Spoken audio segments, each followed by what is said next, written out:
Coming up on this edition of Southwest TV News. What do you know about radon gas? Radon is a gas formed by the breakdown of uranium, a natural radioactive material found in all soil and rock. 2016 will be a year of transition for the students and staff of Maverick School in Swift Current. There may be still snow on the ground, but avid campers are already busy planning for their summer getaway.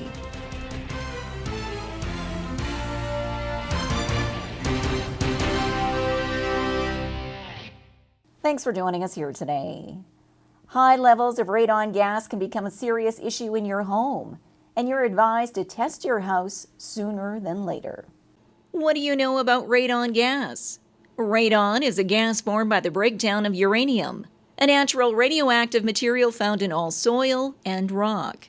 And according to a national study, 7% of households in Canada have elevated radon levels. Here in Saskatchewan, those levels sit at 16%. And as you travel into the Cypress Health region, the level increases to 26%. Therefore, spurring a cause for concern by health officials and the encouragement to all residents to test their homes over a 30-day period through the use of a radon test kit. Now the challenge is that's based on that study, we need to have a lot more households tested because basically you can never confirm or verify your level or the level in your house until you actually test, and that's why we are encouraging as many homeowners as possible to test their levels of radon in their households and based on what the levels are, take appropriate measures, especially if you find high levels and you spend a lot of time in the basement. That's not a wise endeavor. You need to also ventilate better, see if cracks can be sealed. There are so many ways to actually reduce the amount of radon in your household. Dr. Torre adds that there's also new regulations when it comes to home construction and radon gas prevention. Saskatchewan did adopt the recommendations from Health Canada for the building code, and we do have in our building code now, so all new buildings will have a special designed sub-basement floor with an installed pipe which comes up 18 inches. And in the event that that household was to detect, if you tested and they had high levels of radon, all you would need to do is connect that pipe to a fan, which is a very low consumption, low energy fan, and doesn't cost much, and you'd be able to suck a lot of the radon coming up underground, just under the basement, and expel it through the piping so that it does not come into the house. Radon gas mostly enters indoor spaces through soil surrounding a foundation. It can also enter a home through any cracks in the foundation, construction joints, gaps around service pipes, floor drains, and some pumps. And the sooner you assess the radon level in your home, the better, as radon is the second leading cause of lung cancer. The chance of getting cancer is about 1 in 20, so one person out of every 20 exposed to high levels of radon could get lung cancer. If those same individuals were exposed to the same amount of radon, but were also exposed to cigarette smoke, whether secondhand or by direct smoking, then 1 in 3 of those would likely develop lung cancer. A limited number of free radon test kits are available through the Cypress Health region, as it conducts its own radon home health study. These kits will be offered free of charge to families who have scheduled childhood vaccinations throughout the month of February. Meanwhile, the general public is encouraged to order a $40 radon test kit through the Saskatchewan Disease Control Laboratory. If you continue to start playing with nuclear power, you're going to get more radiation and more cancer and more everything else. And I think we don't need it.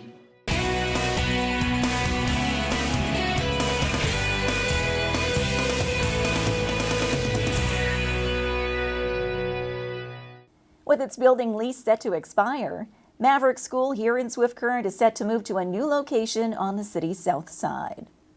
2016 will be a year of transition for the students and staff of Maverick School in Swift Current, as this long-standing school on 4th Avenue Northwest makes the move to the south side.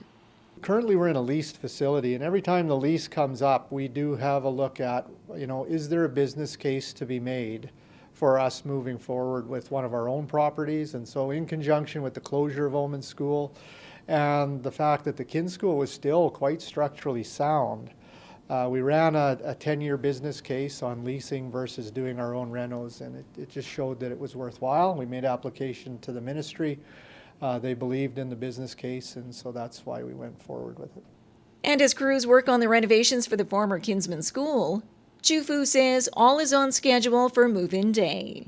We hopefully will be able to move in prior to the end of the school year, but we'll likely just move students right at the end.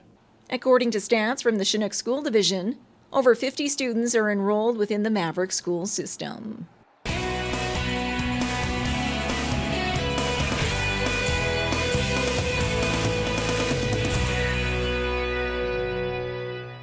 Another camping season is just around the corner here in Saskatchewan, and online reservations will begin in April. There may be still snow on the ground, but avid campers are already busy planning for their summer getaway.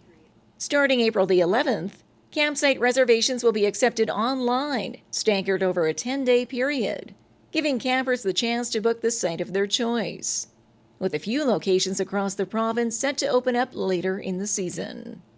That's right, yes. We've just got 2 of our campgrounds in Lac La Ronge Provincial Park.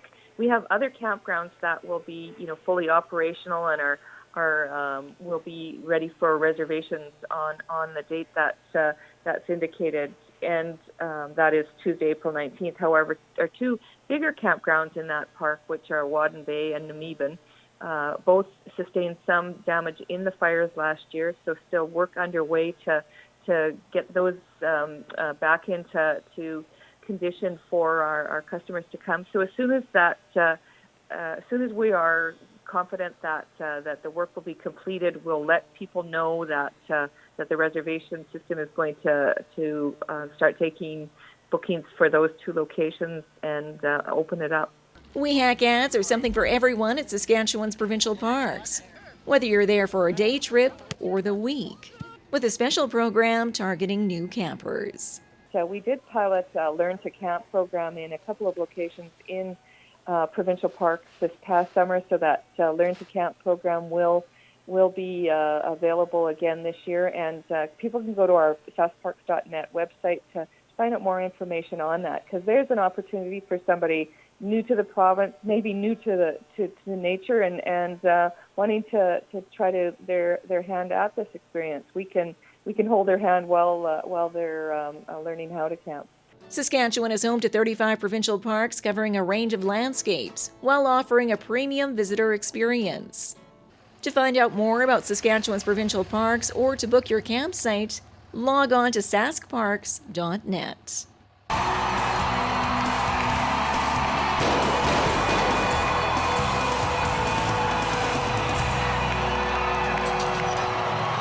Well, this brings to a close another episode of Southwest TV News, reporting the stories that matter to you. We always welcome your news tips.